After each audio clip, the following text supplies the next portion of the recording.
जय हिंद दोस्तों।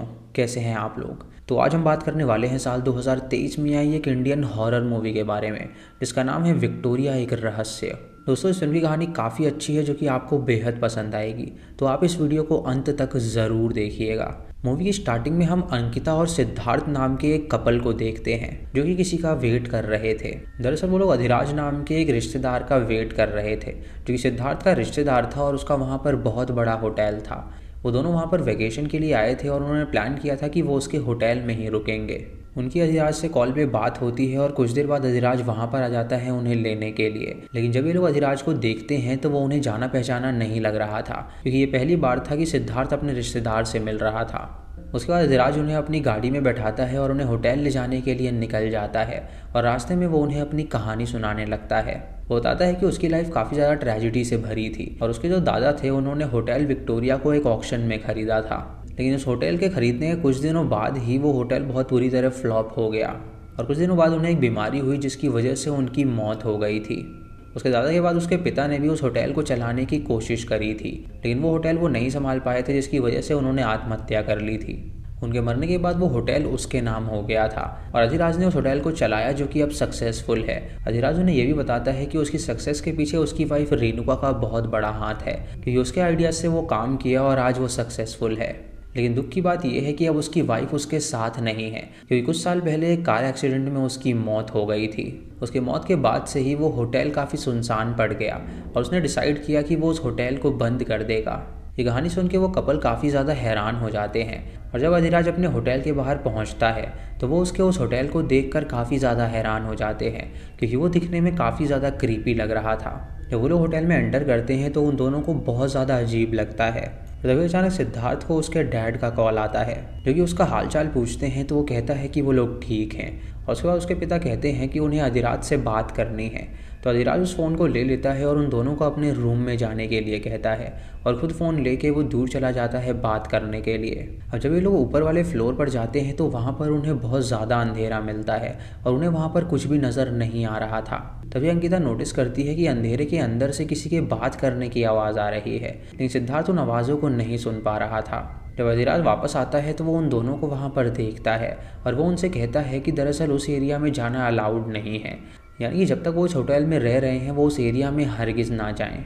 उसकी बात सुन के ये दोनों काफ़ी ज़्यादा हैरान हो जाते हैं, लेकिन वो इसे नज़रअंदाज कर देते हैं और वहाँ से चले जाते हैं। अभी दोनों जब अपने रूम में जाते हैं तो वहाँ पर अपने सामान निकालने लगते हैं और तभी अचानक हम देख पाते हैं कि उनकी बातों को कोई बाहर से सुन रहा था। अब रात को अभिराज इन दोनों को डिनर के लिए बुलाता है, जहाँ पर ये तीनों एक गेम खेलने का प्लान करते हैं और इसमें उन तीनों को एक दूसरे के बारे में कुछ चीज़ें गेस करनी होती हैं और जो भी 3 बार रॉन्ग गेस करेगा उसे एक डेयर दिया जाएगा। अब ये गेम चालू होता है और वो इसे खेलने लगते हैं, लेकिन जब अंकिता की बारी आती है तो वो अधिराज से रेणुका के बारे में पूछने लगती है। अंकिता ये गेस करती है कि जब उसकी और रेणुका की शादी हुई थी तो वो उसकी लाइफ का सबसे बेस्ट डे था, लेकिन अधिराज इस बात पे बिल्कुल भी एग्री नहीं करता। उसके बाद वो एक और गेस करती है जहाँ वो उससे कहती है कि रेणुका आज जहाँ पर भी होगी वो अच्छी जगह पर होगी, लेकिन अधिराज इस बात पर भी डिसएग्री कर जाता है और एक और सवाल पे वो डिसएग्री कर गया था, यानी कि अंकिता के 3 गेस रॉन्ग हो चुके थे। इसीलिए अधिराज उसे अब डेयर देने वाला था, लेकिन वो उसे डेयर नहीं देता और वहाँ से गुस्सा होकर चला जाता है। इसीलिए सिद्धार्थ ये फैसला करता है कि अब वो अपनी वाइफ को डेयर देगा। वो उससे कहता है कि उसका डेयर ये है कि उसे उस अंधेरी जगह पर जाना होगा जहाँ पे जाने से अधिराज ने उन्हें मना किया था और उस कमरे में जाके उसे एक सेल्फी खींच के उसे भेजनी है। ये सुन के अंकिता हैरान हो जाती है, लेकिन वो उस डेयर को एक्सेप्ट कर लेती है। जब वो उस अंधेरी जगह पर जाती है तो उसे काफ़ी ज़्यादा अजीब सा फील होता है और वो देखती है कि अधिराज एक कमरे में है और वहाँ पर अजीब सी लाइट भी जल रही थी। तभी अचानक उसका हाथ दीवार पे लग जाता है जिसकी वजह से वहाँ पर एक आवाज़ होती है।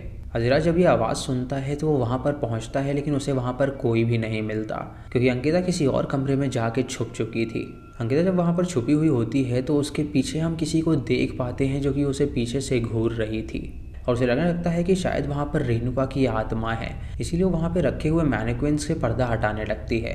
लेकिन तभी अचानक उसके हाथ से एक बॉक्स गिर जाता है और उस बॉक्स के अंदर किसी अर्जुन माथुर नाम के बंदे का एक इलेक्ट्रिसिटी बिल था, जिसे देखकर वो हैरान हो जाती है और सोचने लगती है कि आखिर ये अर्जुन माथुर कौन है। उसके बाद अंकिता वहाँ पे एक सेल्फी लेती है और वापस से अपने रूम में चली जाती है, जिससे कि उसका डेयर कंप्लीट हो चुका था। अगली सुबह रेणुका जब पार्क में जॉगिंग कर रही होती है तो उसकी नज़र होटल के एक कमरे पर पड़ती है जहाँ से कोई लेडी उसे खिड़की से घूर रही थी। ये देख के उसे लगता है कि शायद उस होटल रूम में कोई मौजूद होगा, इसीलिए वो उसे इग्नोर कर देती है और वो आगे बढ़ती है जहाँ पर उसे 2 क्लीनर्स नज़र आते हैं। जब वो उनसे पूछती है कि उस रूम में कौन रहता है तो वो उससे कहते हैं कि उन्हें नहीं पता कि वहाँ पर कौन रहता है और वो कई सालों से यहाँ पर काम कर रहे हैं और इस होटल में कोई भी रहने के लिए आया ही नहीं है। ना ही इस होटल का मालिक अधिराज यहाँ पर आता है और ना ही कोई उनका मेंबर आता है। बस हर संडे को उन्हें यहाँ पर कचड़ा मिलता है जिसे वो इकट्ठा करके यहाँ से चले जाते हैं। इधर सिद्धार्थ जब अपने रूम में होता है तो वो अंकिता का पर्स चेक करता है जिसके अंदर उसकी दवाइयाँ थी, लेकिन वो दवाइयाँ नहीं खा रही थी। ये देखकर वो तुरंत अंकिता के पास जाता है और उसे समझाता है कि उसे वो दवाइयाँ खानी होंगी ताकि वो अपने आप को ठीक रख सके। अब दोस्तों अंकिता को एक प्रॉब्लम थी जिसके बारे में हम आगे बात करेंगे। तभी अंकिता सिद्धार्थ से कहती है कि उसने यहाँ के कुछ लोगों से बात करी है और उन लोगों का ये कहना है कि इस होटल में कोई भी नहीं आता जाता है, यहाँ तक कि उसका मालिक अधिराज भी यहाँ पर मौजूद नहीं है और उसे किसी अर्जुन माथुर नाम के बंदे का सामान उस कमरे में मिला था और वो जानना चाहती है कि आखिर अर्जुन माथुर था कौन और उसका इस होटल से क्या लेना देना था। वो उसे ये भी कहती है कि इतने बड़े होटल को अधिराज अकेला कैसे मैनेज कर रहा है, तो यहाँ पर कोई भी स्टाफ मेंबर है ही नहीं। अब ये सुन के सिद्धार्थ और उसे वहाँ पर कुछ ना कुछ गड़बड़ लगने लगती है, लेकिन तभी हम अधिराज को देखते हैं जो कि इनकी बातें सुन रहा था। वो उनके पास आके उन्हें बताता है कि दरअसल जिस अर्जुन माथुर के बारे में वो बात कर रहे हैं वो कोई और नहीं बल्कि उनका एक एक्स एम्प्लॉय था और उसके साथ यहाँ पर जूलिया नाम की लेडी भी काम किया करती थी। कई साल पहले उसके होटल में ये रूमर फैला था कि जूलिया और अर्जुन का अफेयर चल रहा है, इसीलिए उसने अर्जुन और जूलिया को काम से निकाल दिया था ताकि उनके होटल की रेपुटेशन खराब ना हो। उसके बाद अधिराज उन्हें शहर घुमाने के लिए अपने साथ ले जाता है और वहाँ पर सिद्धार्थ और अंकिता जब बात कर रहे होते हैं तो हमें पता चलता है कि दरअसल अंकिता को मेंटल इलनेस है जिसकी वजह से उसे पैनिक अटैक्स आया करते थे और इसीलिए वो दवाइयाँ खाती थी ताकि उसको पैनिक अटैक्स ना आ सकें। अब रात को ये लोग जब घर पहुंचते हैं तो अधिराज अपनी कहानी सुनाता है और उससे कहता है कि दरअसल रेणुका जब मरी थी तो वो उसके साथ मौजूद नहीं था। रेणुका जब वापस होटल के लिए आ रही थी तो अचानक से उसकी कार का एक्सीडेंट हो गया था, जिसके कारण वो कार पानी में गिर गई थी और उसकी डूब के वहीं पर मौत हो गई थी। ये कहानी बताकर अधिराज बहुत ज़्यादा रोने लगता है, इसीलिए अंकिता उसे कंसोल करती है और वो तुरंत अंकिता को हक कर लेता है। तभी सिद्धार्थ वहाँ पर आ जाता है और उन्हें हक करता हुआ देखकर उसे काफ़ी गुस्सा आता है, इसलिए वो दोनों अलग हो जाते हैं, लेकिन सिद्धार्थ अपने आप को शांत करता है। अब रात को वो दोनों जब अपने रूम में सो रहे होते हैं तो अचानक से अंकिता को एक सपना आता है जहाँ वो डूबती हुई रेणुका को देखती है और उसे पता चलता है कि वो कैसे डूबी थी।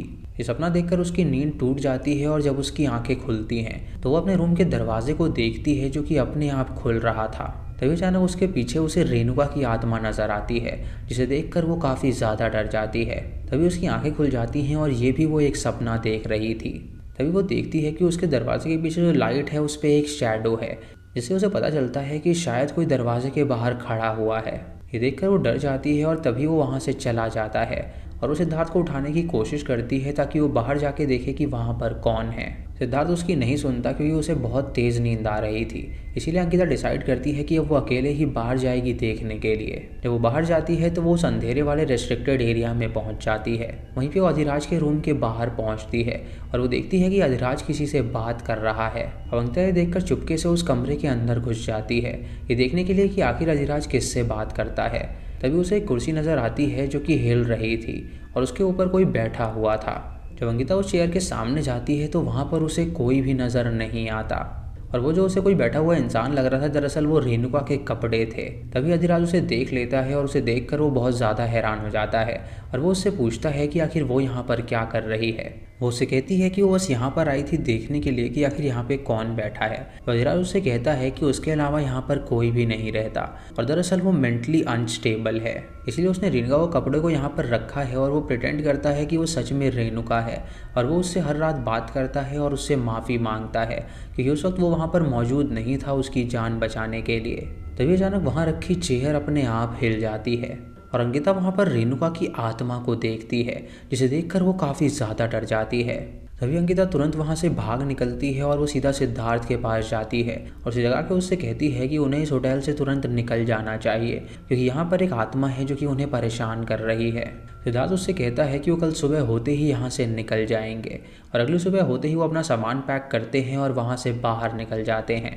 तभी अधिराज उनके सामने आ जाता है और उनसे पूछता है कि आखिर वो ऐसा क्यों कर रहे हैं। तो सिद्धार्थ उससे कहता है कि अंकिता के परिवार में कोई बहुत ज़्यादा बीमार पड़ गया है, जिसकी वजह से उन्हें तुरंत इंडिया जाना पड़ेगा।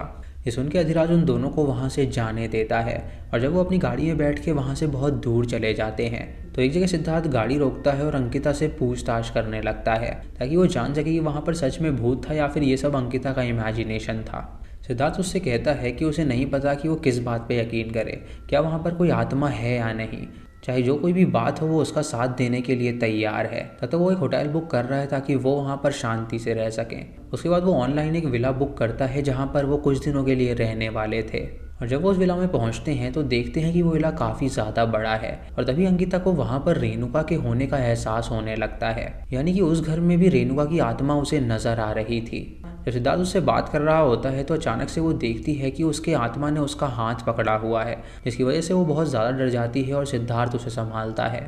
अब उसे शांत कराने के लिए जब वो बार में लेकर जाता है तो वहाँ पर वो उसके लिए ड्रिंक लेने के लिए जाता है, लेकिन तभी अंकिता को एहसास होता है कि शायद उसके टेबल के नीचे कोई मौजूद है। और जब वो टेबल के नीचे देखती है तो वहाँ पर उसे रेणुका की आत्मा नजर आती है, जिसे देखकर वो जोर से चिल्लाती है और सिद्धार्थ वहाँ पर आकर उसे संभालता है। उसके बाद सिद्धार्थ उसे बाहर लेकर जाता है और उससे कहता है कि यहाँ पर कोई भी आत्मा नहीं है, लेकिन अंकिता को वो आत्मा ठीक उसके पीछे ही खड़ी हुई नजर आ रही थी। वो सिद्धार्थ को कहती है कि वो आत्मा ठीक उसके पीछे खड़ी है, लेकिन सिद्धार्थ को उसके पीछे कोई भी नज़र नहीं आता। वो उससे कहता है कि उसके मन का वहम है और कुछ भी नहीं, और अगर कोई आत्मा है भी तो वो उस होटल विक्टोरिया में है, यहाँ पर खुलेआम वो आत्मा नहीं घूम सकती। तभी अंकिता देखती है कि वो आत्मा वहाँ से गायब हो गई है और उसे भी कहीं ना कहीं ये लगने लगता है कि शायद वो उसका हेलुसिनेशन होगा। उसके बाद जब वे शहर में घूम रहे होते हैं तो अचानक से अधिराज उनके सामने आ जाता है और वो उन्हें देखकर हैरान हो जाता है और उनसे पूछता है कि आखिर वो लोग अब तक इंडिया क्यों नहीं गए। अब ये सुन के सिद्धार्थ उसे सच बताता है कि उसके घर में उन्हें आत्मा होने का एहसास हुआ था, इसलिए उन्होंने डिसाइड किया कि वो उसके होटल में नहीं रहेंगे। अधिराज ये सुन के हैरान हो जाता है और उनसे कहता है कि वहाँ पर कोई भी आत्मा नहीं है, बल्कि वो हर रात बस रेणुका को इमेजिन करता है और उससे माफ़ी मांगता है। वो अंकिता पे गुस्सा भी करने लगता है। वो जानना चाहता था कि उसकी वाइफ की आत्मा उसे कैसे दिख रही है, लेकिन सिद्धार्थ उसे रोकता है और उससे कहता है कि वो तुरंत यहाँ से चला जाए। इसीलिए अधिराज तुरंत वहाँ से गुस्से में निकल जाता है। शाम होते ही जब ये दोनों वापस अपने विला में आते हैं तो उन्हें पता चलता है कि उनके घर में चोरी हुई है और उनके सूटकेस से उनके पासपोर्ट और पेपर्स गायब हैं, जिसकी वजह से वो अब इंडिया वापस नहीं जा सकते थे।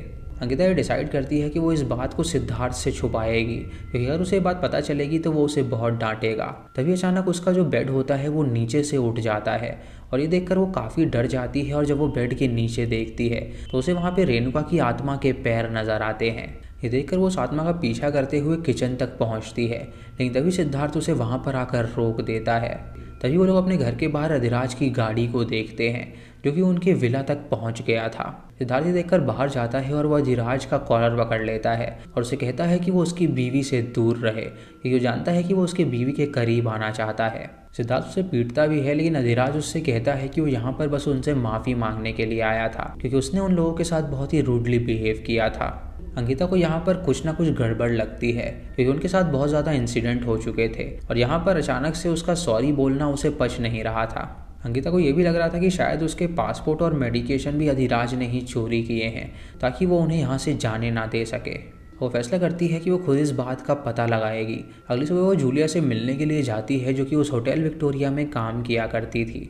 जूलिया उसे बताती है कि अधिराज बहुत ही स्ट्रिक्ट ओनर था जो कि उन्हें हमेशा छोटी छोटी बातों पर डांटा करता था, लेकिन अधिराज किसी के लिए जानलेवा बिल्कुल साबित नहीं हो सकता है क्योंकि वो दिल का भी अच्छा इंसान है। जब वो वहाँ पर काम करती थी तो उनके बीच ये रूमर फैला था कि अर्जुन माथुर और रेणुका का अफेयर चल रहा है।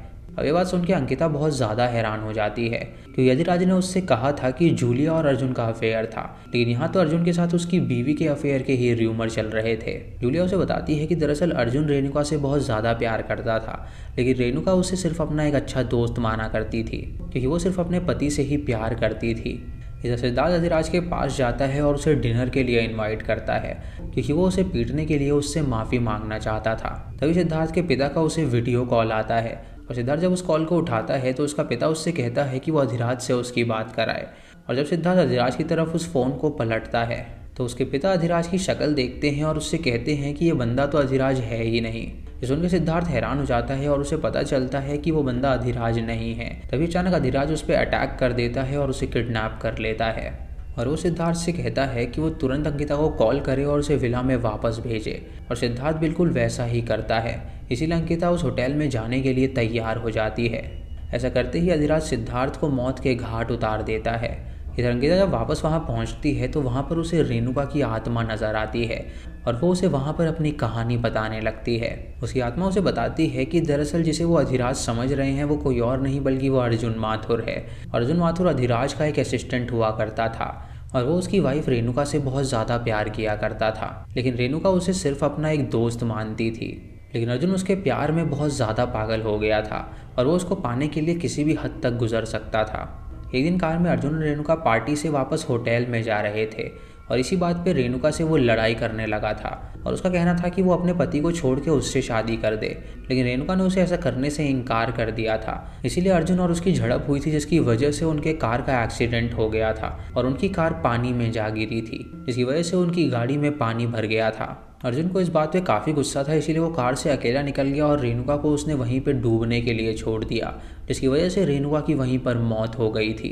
अब अधिराज को ये बात पता चली कि जब अर्जुन उसके साथ था तो उसने उसे नहीं बचाया था, इसीलिए अधिराज इस बात पर बहुत ज़्यादा गुस्सा हुआ था। इसीलिए अर्जुन ने अधिराज को भी जान से मार डाला था और उसके बाद उसने होटल को टेक ओवर कर लिया और उसे बंद कर दिया, जिसके बाद वो होटल में कोई भी नहीं आता जाता था और वो अधिराज की जगह पर आ गया, जिसकी वजह से उसने अपनी आइडेंटिटी ही बदल दी थी और वो अधिराज बन के जी रहा था। जब कई साल बाद सिद्धार्थ और अंकिता इस होटल में आए तो रेणुका को ये मौका मिल गया कि वो उसकी सच्चाई सबके सामने ला सके, इसीलिए आज उसकी आत्मा ये सारी कहानी उसे बता रही है। रेणुका की आत्मा की बातें सुन के अंकिता बहुत ज़्यादा हैरान हो जाती है और वो तुरंत ग्रेवयार्ड की तरफ जाती है, जहाँ पर अर्जुन गड्ढा खोद रहा था ताकि वो सिद्धार्थ की लाश को गाड़ सके।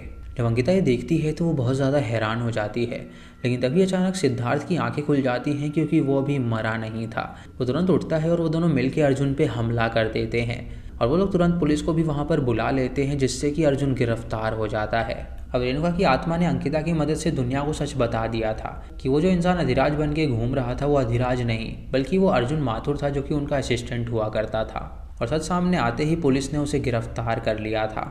कुछ दिनों बाद सिद्धार्थ अपने घाव से रिकवर करने लगता है और अंकिता और वो वहीं पर रहने का डिसाइड करते हैं ताकि वो लोग अपने अंकल अधिराज का होटल चला सकें। और इसी के साथ ये मूवी यहीं पर ख़त्म हो जाती है। तो दोस्तों ये थी इस फिल्म की कहानी, जहाँ पर ये दिखाया गया है कि सच कितना भी छुपाओ वो कभी नहीं छुपता, कभी ना कभी वो सामने ज़रूर आता है। अर्जुन ने अपनी मालकिन और मालिक दोनों को जान से मार डाला था और उसने अपने मालिक की जगह ले ली थी, लेकिन सिद्धार्थ और अंकिता जब वहाँ पर आए तो वो अधिराज होने का नाटक करने लगा था और इसीलिए उन दोनों को उसने उस रूम में जाने से मना किया था, क्योंकि वहाँ पर उसके सारे पेपर्स और डॉक्यूमेंट्स थे। वो जानता था कि अगर वो लोग वहाँ पर गए तो उसके डॉक्यूमेंट्स द्वारा वो उसे पकड़ सकते हैं। अर्जुन को इस बात से काफ़ी ज़्यादा पछतावा भी था कि उसने रेणुका को मार डाला है, इसीलिए वो हर रात रेणुका से माफ़ी मांगता था। और अंकिता सच में रेणुका की आत्मा को वहाँ पर देख पा रही थी, जो कि अभी मुक्त नहीं हुई थी, यानी कि उसकी आत्मा को हेलुसिनेट नहीं कर रही थी बल्कि वो सच में वहाँ पर थी, जिसने आखिरी में आकर उसे सारी कहानी बताई और इसी वजह से नकली अधिराज पकड़ा गया। तो दोस्तों ये थी इस फिल्म की कहानी। आपको इसी कहानी कैसी लगी आप हमें कमेंट सेक्शन में ज़रूर बताइएगा। चैनल पे नए हैं तो इसे सब्सक्राइब करें और बेल आइकॉन दबाएं नोटिफिकेशंस के लिए। और दोस्तों वीडियो को लाइक और शेयर करना बिल्कुल मत भूलिएगा। तो मैं मिलता हूँ आपको अगली वीडियो में, तब तक के लिए जय हिंद।